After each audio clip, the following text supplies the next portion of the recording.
Officer Michael Barnes sat in his patrol car, watching the quiet streets of Georgetown on a cool Tuesday evening. The autumn leaves were falling slowly, creating golden carpets on the expensive sidewalks. Barnes had been a police officer for 3 years, and he thought he knew his job well. He believed he could spot trouble from miles away. The digital clock on his dashboard showed 7:15 p.m. Most people in this rich neighborhood were probably having dinner with their families right now. Barnes liked working in Georgetown because it was usually peaceful. The crime rate was low, and most calls were simple things like noise complaints or minor accidents. As Barnes drove slowly down Maple Street, something caught his eye. A shiny, black Mercedes sedan was moving very slowly through the neighborhood. The car looked expensive, probably worth more money than Barnes made in 2 years. But something about it seemed wrong to him. The Mercedes had tinted windows that made it hard to see inside. Barnes could only make out the shape of one person driving. The license plates were from a different state, which immediately made Barnes suspicious. What's someone from out of state doing here? He thought to himself. Barnes decided to follow the car. He stayed about 2 car lengths behind, watching carefully. The Mercedes turned left onto Oak Avenue, then right onto Pine Street. The driver seemed to be looking for something. The car would slow down near certain houses as if the driver was reading house numbers. "This doesn't look right," Barnes muttered under his breath. He had seen this kind of behavior before. Sometimes criminals would drive through rich neighborhoods, looking at houses and planning break-ins. They would check which houses had expensive cars in the driveways or which ones looked empty. The Mercedes continued its slow journey through the neighborhood. Barnes noticed that the driver was being very careful, stopping completely at stop signs and using turn signals properly. Most criminals tried to drive normally to avoid attention, Barnes thought, but this slow, careful driving seemed suspicious to him. Barnes reached for his radio and called dispatch. "Unit 247 here. I'm following a suspicious vehicle in the Georgetown area. Black Mercedes sedan with out-of-state plates. Driver appears to be casing the neighborhood." The dispatcher's voice crackled through the radio. "Copy that, Unit 247. Do. You need backup?" "Not yet," Barnes replied. "I'm just watching for now." The Mercedes turned onto Elm Street, one of the most expensive streets in Georgetown. The houses here were huge, with perfectly maintained lawns and circular driveways. Many of the homes were worth several $1,000,000. Barnes felt his suspicions grow stronger. The car slowed down even more as it passed a large colonial house with white columns. Barnes could see the driver leaning forward as if trying to read something. Then the Mercedes stopped completely in front of the house. "That's it," Barnes said to himself. He immediately turned on his flashing lights and pulled up behind the Mercedes. His heart was beating faster now. He had caught someone in the act of casing a house. Barnes took a deep breath and checked his equipment. His radio was working, his flashlight was ready, and his hand moved instinctively to his belt where his other tools were kept. He had been trained to be prepared for anything during a traffic stop. The Mercedes pulled over to the curb immediately when the flashing lights appeared. Barnes noticed that the driver didn't try to speed away or act nervous. The car parked perfectly with the wheels straight and the parking brake engaged. This surprised Barnes a little, but he still felt something was wrong. Barnes stepped out of his patrol car and walked slowly toward the Mercedes. The evening air was cool, and he could hear the distant sounds of families having dinner in their homes. Television sets glowed through windows, and he could smell someone grilling food in a backyard nearby. As he approached the driver's side of the Mercedes, Barnes tried to see through the tinted windows. The glass was dark, but he could make out the shape of an older person sitting calmly behind the wheel. The person's hands were placed properly on the steering wheel, exactly where they should be during a police stop. Barnes tapped on the window with his flashlight. The window rolled down smoothly, and Barnes got his first clear look at the driver. It was an elderly black man, probably in his 70s. He was wearing a simple brown cardigan sweater over a white shirt. His gray hair was neatly combed, and he wore wire-rimmed glasses that made him look like a retired teacher or professor. The man's face was calm and patient. He didn't look scared or guilty like many people did during traffic stops. Instead, he looked at Barnes with quiet dignity, as if he had been through situations like this many times before. "Good evening, sir," Barnes said, using his most official voice. He shined his flashlight into the car, looking around the interior. The car was very clean and well-maintained. There were no signs of anything suspicious, no weapons, no bags of stolen goods, no drug paraphernalia. "Good evening, officer," the elderly man replied politely. His voice was educated and refined, with perfect grammar.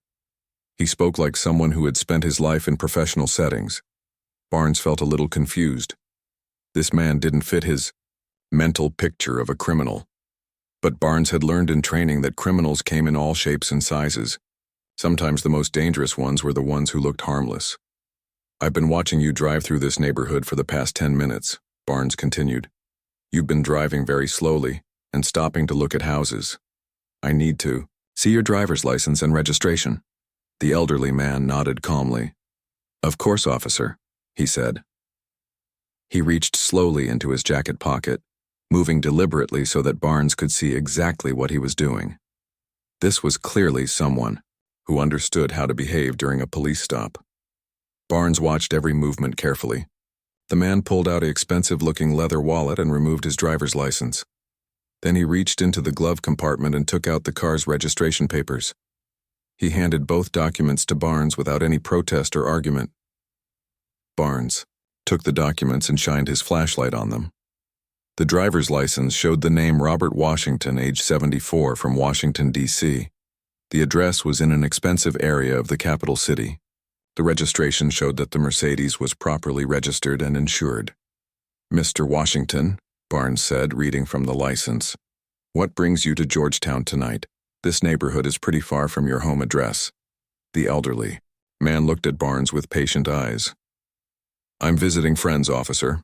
I was looking for their house because I haven't been to their new address before." Barnes wasn't satisfied with this answer. In his experience, people who were up to no good always had simple explanations for their behavior. "What kind of friends?" he asked suspiciously. "Old friends from law school," Mr. Washington replied calmly. "We tried to get together for dinner, once a month." Barnes looked around the expensive neighborhood again. The houses here cost millions of dollars. Most people couldn't afford to live in places like this. "This is a pretty upscale area," Barnes said. "What kind of work do you do, Mr. Washington?" The question hung in the air between them. Mr. Washington's expression didn't change, but something flickered in his eyes. It was as if he had heard this type of question many times before and knew exactly what it really meant. Mr. Washington looked at Officer Barnes for a long moment before answering. The question about his work seemed to hang in the cool evening air like a challenge. Barnes could see something change in the older man's eyes, but his voice remained calm and polite. "I work in government service," Mr. Washington said simply. He didn't offer more details, and his tone suggested he had answered this type of question many times before. Barnes felt frustrated by the short answer. In his 3 years as a police officer, he had learned that people who were hiding something often gave vague responses. Honest people usually explained their jobs in detail, especially when talking to police officers. "Government service?" Barnes repeated, shining his flashlight directly at Mr. Washington's face. "What kind of government service? Are you some kind of clerk or maintenance worker?" The assumption in Barnes's voice was clear. He looked at this elderly black man and automatically thought of low-level government jobs. He couldn't imagine that someone who looked like Mr. Washington might hold an important position. Mr. Washington's expression remained patient, but Barnes missed the flash of disappointment that crossed his face. "I work in the judicial system," he said quietly. Barnes laughed a little. "Judicial system? What, are you a bailiff or something? Court security guard?" The elderly man took a deep breath. "I am a judge," he said with dignity. "A judge?" Barnes's voice was full of disbelief. He looked at Mr. Washington's simple cardigan sweater and wire-rimmed glasses. This man didn't look like any judge Barnes had ever seen. "What kind of judge? Traffic court? Small claims?" Barnes had never met a real judge before, but he had seen them on television and in movies. In his mind, judges were usually white men, in expensive suits who lived in mansions. This elderly black man in a cardigan didn't fit that picture at all. "I prefer not to discuss my work in detail," Mr. Washington said calmly. "I'm simply here to have dinner with old friends." This response made Barnes even more suspicious. Why wouldn't someone be proud to talk about being a judge, unless they were lying about it? Barnes had caught plenty of people in lies during traffic stops. People claimed to be doctors, lawyers, business owners, anything to make themselves sound important. "Look, Mr. Washington," Barnes said, his voice becoming harder. "I've been doing this job for 3 years. I know when someone is being dishonest with me. You've been driving around this expensive neighborhood for almost 15 minutes, looking at houses like you're planning something. Now you're telling me you're a judge, but you won't give me any details." Mr. Washington remained completely calm during this accusation. His hands stayed on the steering wheel, and his voice never rose above a conversational tone. "Officer, I understand you're doing your job. I was simply looking for house number 1247. My friends live there, and I haven't visited their new home before." Barnes looked down the street. He could see house numbers in the 1200 block, so Mr. Washington's story could be true, but Barnes had made up his mind that something was wrong with this situation.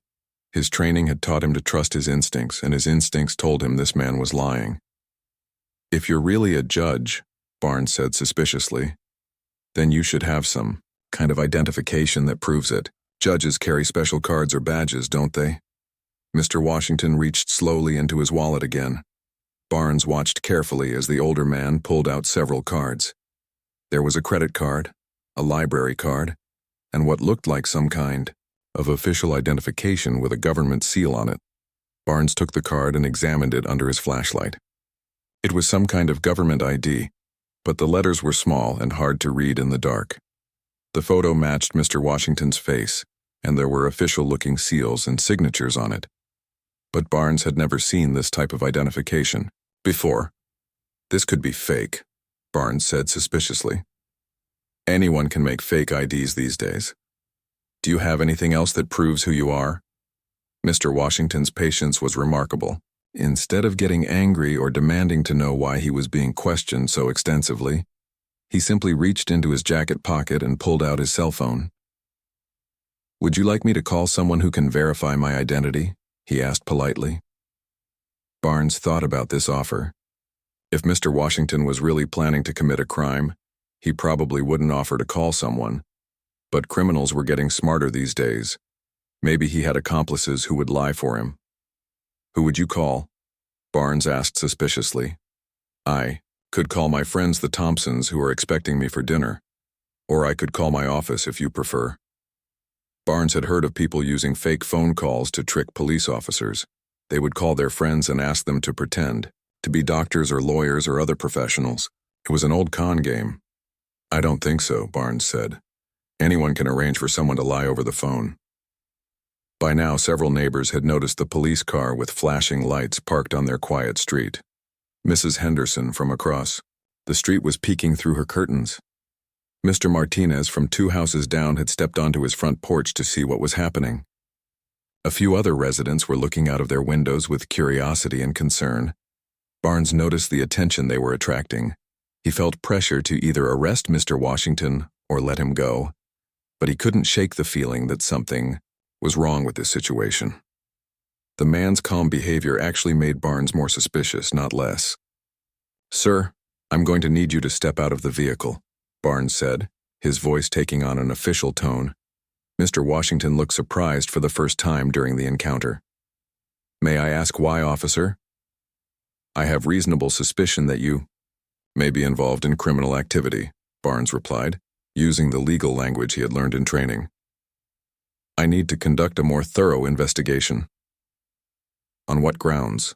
Mr. Washington asked. His voice was still calm, but now it carried the unmistakable tone of someone who understood legal procedures very well. This question caught Barnes off guard. Most people he stopped didn't know enough about the law to question his authority. They usually just did what he told them to do.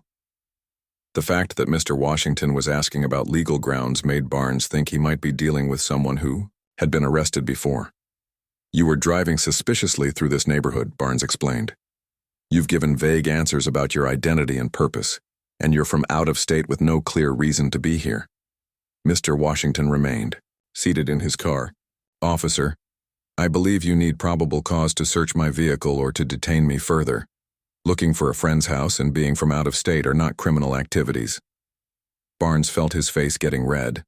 This man was challenging his authority, and Barnes didn't like it. In his experience, people who knew too much about the law were usually people who had been in trouble with the law before. Sir, I'm ordering you to step out of the vehicle for officer safety, Barnes said more firmly. Mr. Washington looked at him with sad, knowing eyes. It was clear that he had been through situations like this before.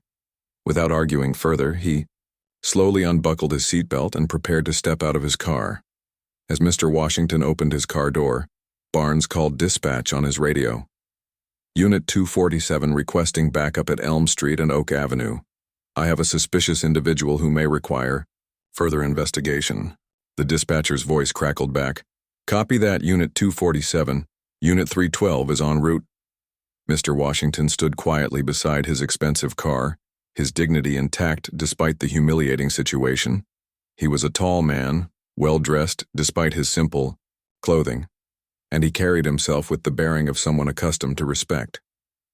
Barnes studied him carefully, still convinced that he had caught someone planning to commit a crime. He had no idea that he was about to make the biggest mistake of his police career. Mr. Washington stood quietly beside his Mercedes, his hands clasped behind his back in a respectful pose. The cool evening air made his breath visible in small puffs, and the street lights were beginning to flicker on automatically. He watched Officer Barnes with patient eyes, as if he had been through this exact situation many times before. Barnes kept his distance, about 6 feet away from Mr. Washington. He had been trained to maintain a safe space during investigations. His hand rested near his radio, ready to call for more help if needed. The flashing lights from his patrol car created red and blue patterns on the expensive houses around them. So, Mr. Washington, Barnes said, trying to sound professional, while we wait for my backup to arrive, why don't you tell me more about these friends you're supposedly visiting? Their names are Dr. and Mrs. Thompson, Mr. Washington replied, calmly. Dr. Thompson and I attended law school together 40 years ago. We've remained close friends ever since. Barnes wrote this information down in his small notebook. He had learned to document everything during investigations. What kind of doctor is Dr. Thompson? He asked suspiciously. He's a retired professor of constitutional law, Mr. Washington answered. He taught at Georgetown University for 30 years before retiring last year. This answer surprised Barnes. Constitutional law sounded very important and complicated. He had never met anyone who taught constitutional law, and he wondered if Mr. Washington was making this up to sound impressive. Constitutional law, Barnes repeated. That's pretty fancy stuff. How would someone like you know a constitutional law professor? The question revealed Barnes's assumptions clearly. He couldn't imagine how this elderly black man could be friends with important professors. In Barnes's mind, people stayed within their own social groups. Poor people were friends with poor people, and rich educated people were friends with other rich educated people. Mr. Washington's expression remained calm, but something sad flickered in his eyes. As I mentioned, we attended law school together. We were study partners and have remained close friends throughout our careers. You went to law school? Barnes asked with obvious disbelief. When was this supposed to happen? I graduated from Harvard Law School in 1975, Mr. Washington said quietly. Barnes almost laughed out loud. Harvard Law School was one of the most famous and expensive law schools in the country. Only the smartest and richest students could get in there. There was no way this man had gone to Harvard. Harvard Law School? Barnes said mockingly. Come on, Mr. Washington. You expect me to believe that you went to Harvard? Do you think I'm stupid? Before Mr. Washington could answer, they heard the sound of another police car approaching. Red and blue lights reflected off the windows of nearby houses as Unit 312 pulled up behind Barnes's patrol car. Officer Jennifer Collins stepped out of her vehicle and immediately sensed that something was wrong with the situation. She had been a police officer for 8 years, longer than Barnes. and she had developed good instincts about people and situations. As she walked toward them, she noticed several things that concerned her. First, she saw Mr. Washington standing calmly beside an expensive Mercedes. His posture was dignified and respectful, not defensive or aggressive like most people who were actually guilty of something. Second, she noticed his clothing, a quality cardigan sweater and well-pressed pants that suggested he was a respectable citizen, not a criminal. "What's the situation, Barnes?" Collins asked as she approached.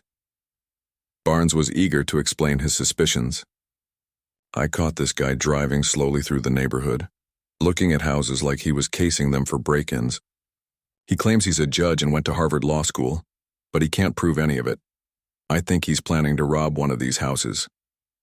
Collins looked at Mr. Washington carefully. The man met her eyes directly, without the nervous glances or fidgeting that she usually saw in guilty people.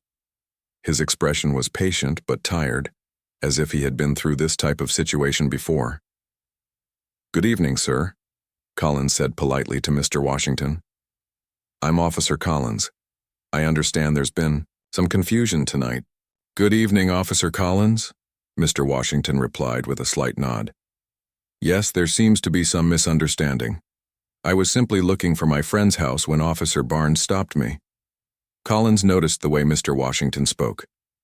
His grammar was perfect, his vocabulary was sophisticated, and his tone was educated. This didn't sound like someone who was planning to commit crimes. It sounded like someone who had spent his life in professional settings. "Which house are you looking for?" Collins asked. 1447 Elm Street, Mr. Washington answered. "Dr. and Mrs. Thompson live there. They're expecting me for dinner." Collins looked down the street. She could see house numbers in the 1400 block, and she knew that 1447 was only about 4 houses away from where they were standing. If Mr. Washington was telling the truth, he had almost found his destination when Barnes stopped him. "The Thompsons?" Collins asked, recognizing the name. "Are you talking about Dr. Robert Thompson, the retired law professor?" Mr. Washington's face brightened slightly. "Yes, that's correct. Do you know Dr. Thompson?" Collins nodded. "He speaks at our police academy sometimes, teaching officers about constitutional rights and proper procedures. He's very well respected in the community." Barnes felt annoyed that Collins seemed to be believing Mr. Washington's story. "Collins, don't let him fool you," Barnes said firmly. "He's been giving me suspicious answers all night. And he claims he went to Harvard Law School, which is obviously a lie." Collins looked back at Mr. Washington. "Where did you say you went to law school, sir?" "Harvard Law School, class of 1975, Mr. Washington repeated patiently. Collins studied his face carefully. She had interviewed thousands of people during her career, and she had learned to recognize when someone was telling the truth. Mr. Washington's story was consistent, his manner was calm and respectful, and he seemed genuinely confused about why he was being treated as a suspect. "Do you have any identification that shows your educational background?"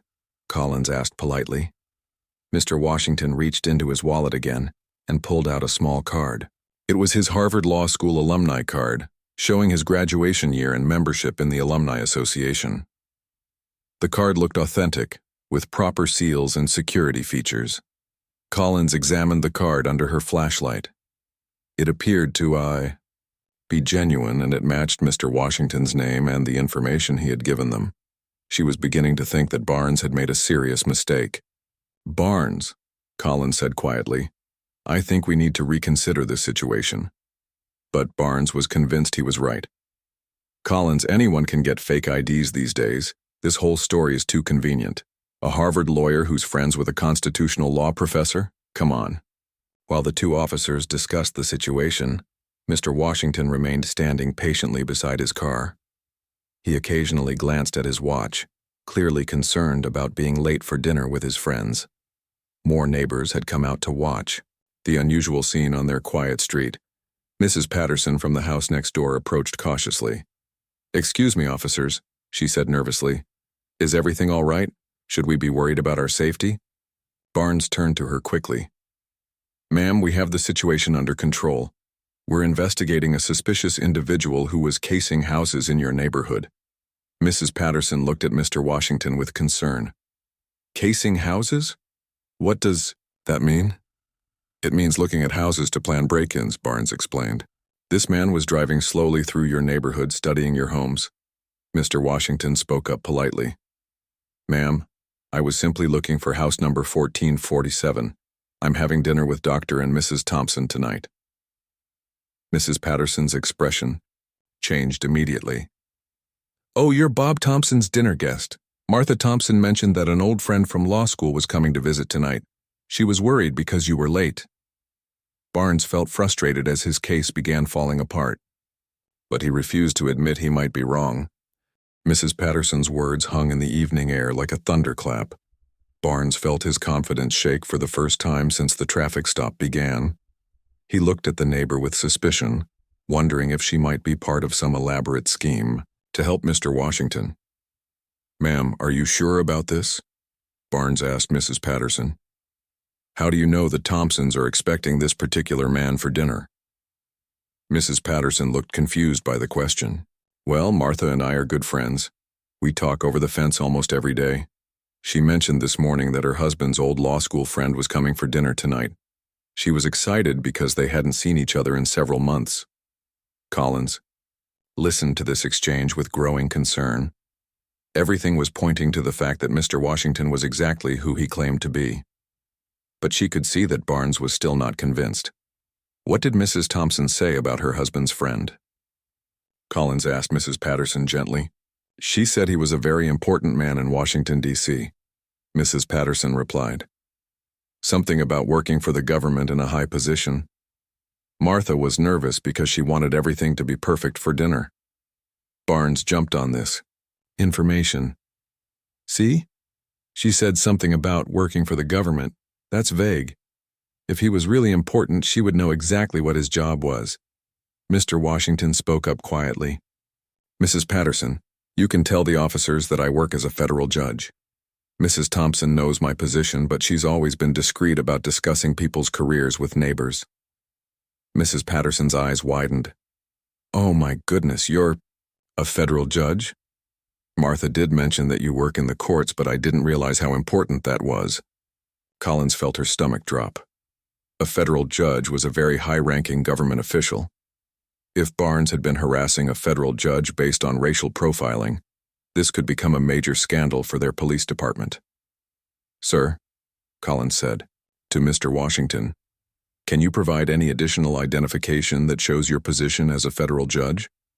Mr. Washington reached into his jacket again and pulled out a small leather folder. Inside was an official identification card with his photograph, name, and title. The card had multiple security features, government seals, and looked very official. Collins examined the ID carefully under her flashlight. The title on the card made her heart stop beating for a moment. It didn't just say federal judge, it said something much more important, something that made this situation a complete disaster. Collins's hands began to shake slightly as she read the identification card again, making sure she wasn't mistaken. She looked up at Mr. Washington's patient face, then back down at the card, then back at his face again. Barnes, Collins said in a very quiet voice. We need to talk privately. Right now. Barnes could hear the urgency in Collins's voice, but he was still convinced he was right. Collins, don't let him fool you with fake identification. Anyone can make official-looking cards these days. Barnes, Collins said more firmly. We need to talk. Now. The tone of Collins's voice finally got through to Barnes. He followed her about 20 feet away from Mr. Washington, who remained standing patiently beside his Mercedes. Mrs. Patterson had gone back to her house, but several other neighbors were still watching from their windows and porches. What's wrong with you, Collins? Barnes whispered angrily. This guy is obviously running some kind of con game. Why are you falling for it? Collins held up the identification card so Barnes could see it clearly under the streetlight. Barnes, look at this ID. Look at it very carefully. Barnes took the card and examined it. At first he saw what he expected to see, Mr. Washington's name and photograph. But as he read the title more carefully, his face went pale. This can't be real. Barnes whispered.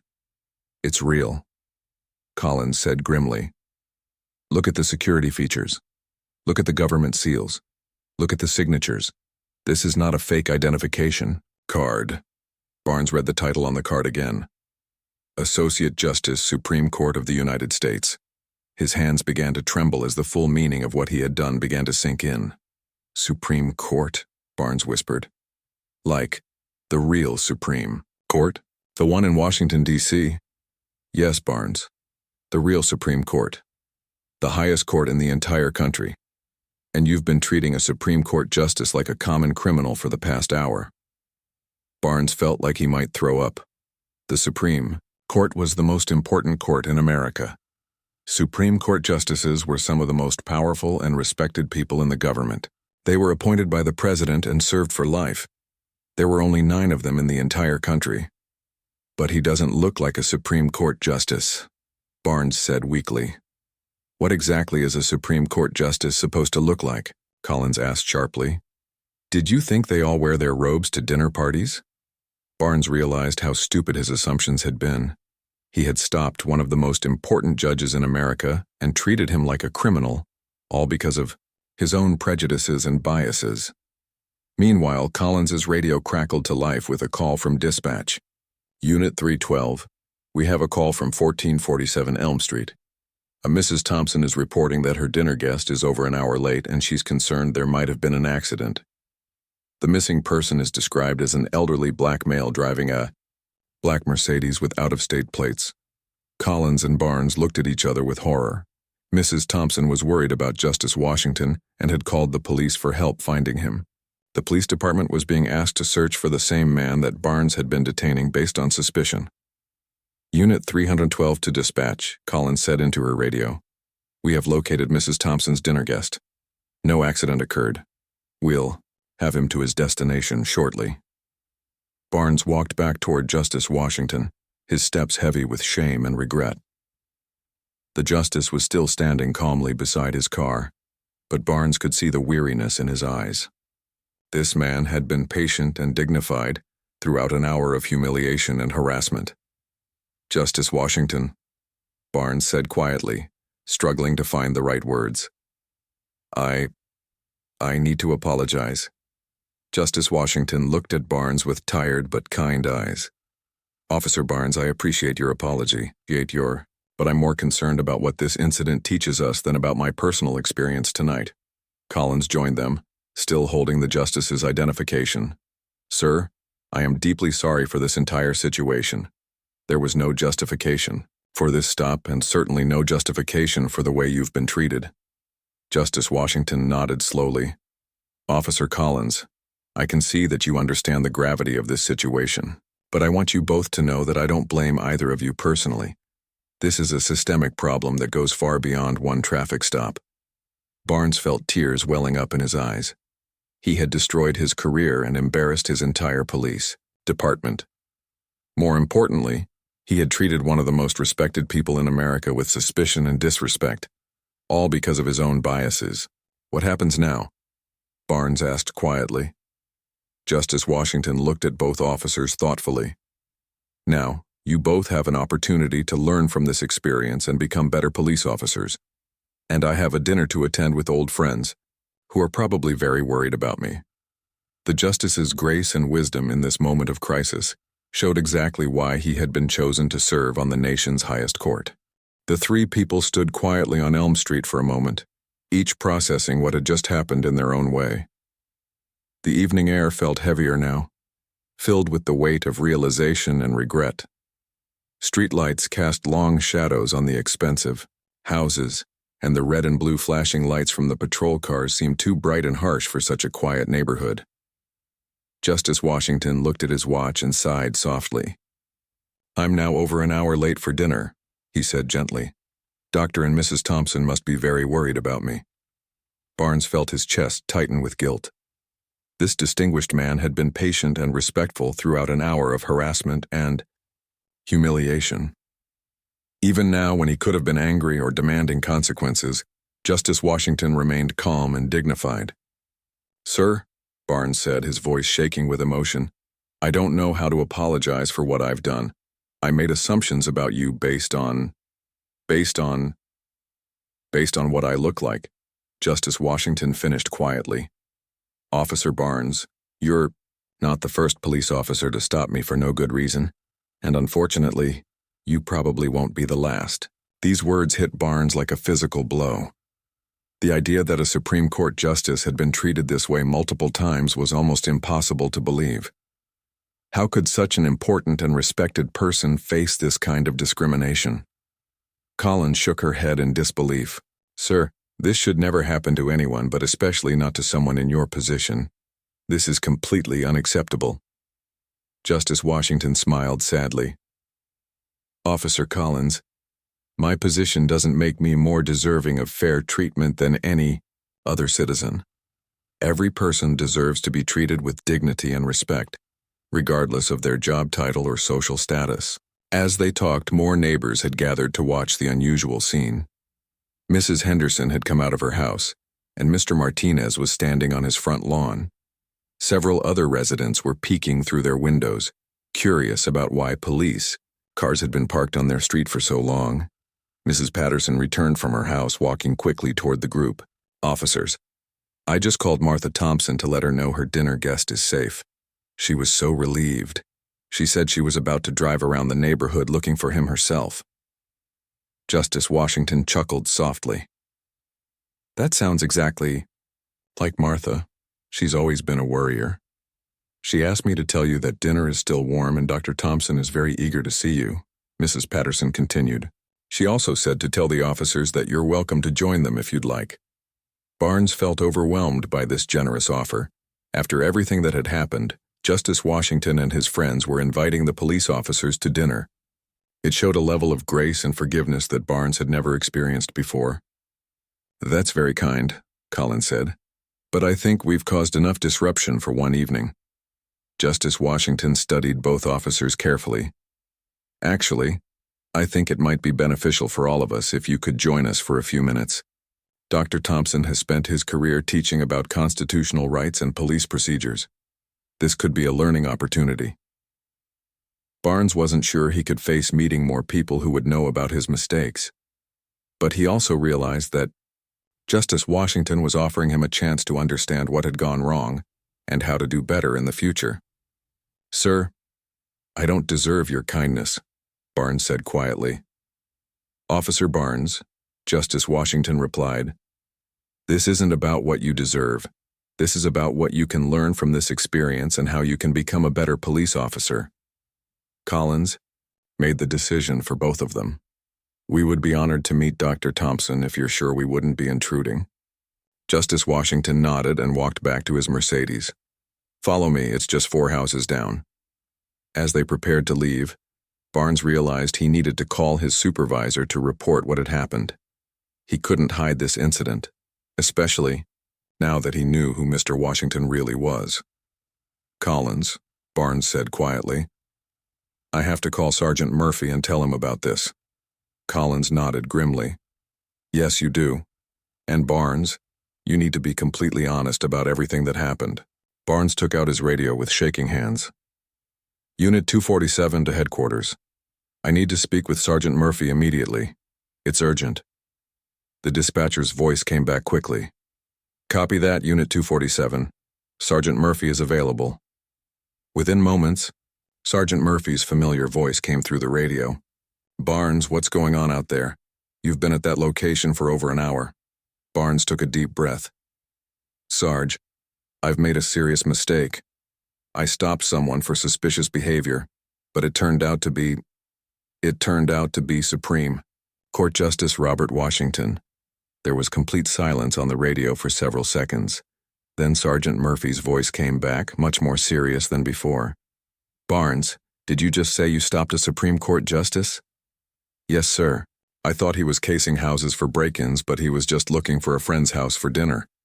I questioned him extensively and even called for backup. Collins is here with me now. Sergeant Murphy's response was immediate. Barnes, you and Collins, stay exactly where you are. Do not let Justice Washington leave until I get there. And Barnes, you better pray that you treated him with respect. Barnes looked at Justice Washington, who was already getting into his Mercedes. Sarge, he's about to leave for dinner. He's been incredibly patient and forgiving about the whole situation. Then you follow him and make sure he's safe, Sergeant Murphy said firmly. I'll meet you at whatever address he's going to. And Barnes, this conversation is far from over. Justice Washington rolled down his window as Barnes approached his car. Officer Barnes, is everything all right? Sir, my supervisor wants to meet with you to apologize personally for what happened tonight. Justice Washington considered this for a moment. Very well. He's welcome to join us at Dr. Thompson's house. I think it would be good for him to hear Dr. Thompson's perspective on these issues. As they drove the short distance to 1447 Elm Street, Barnes thought about how completely his evening had changed. He had started his shift thinking he was a good police officer who could spot criminals easily. Now he realized that his assumptions and biases had led him to harass one of the most important judges in America. Dr. and Mrs. Thompson's house was a beautiful colonial home with warm lights glowing in every window. As Justice Washington parked in the driveway, the front door opened immediately. A distinguished white-haired man in a cardigan sweater came out, followed by an elegant woman with concerned eyes. Robert, Dr. Thompson called out with relief. We were so worried about you. Justice Washington stepped out of his car and embraced his old friend. I'm sorry I'm late, Bob. I had an encounter with local law enforcement that took longer than expected. Mrs. Thompson looked at the police cars with alarm. Law enforcement? Robert, what happened? Are you all right? I'm fine, Martha, Justice Washington assured her. But I think we're about to have a very interesting dinner conversation about civil rights and police procedures. As Barnes and Collins approached the house, they could see Dr. Thompson's expression change from confusion to understanding to deep concern. This was going to be a dinner none of them would ever forget.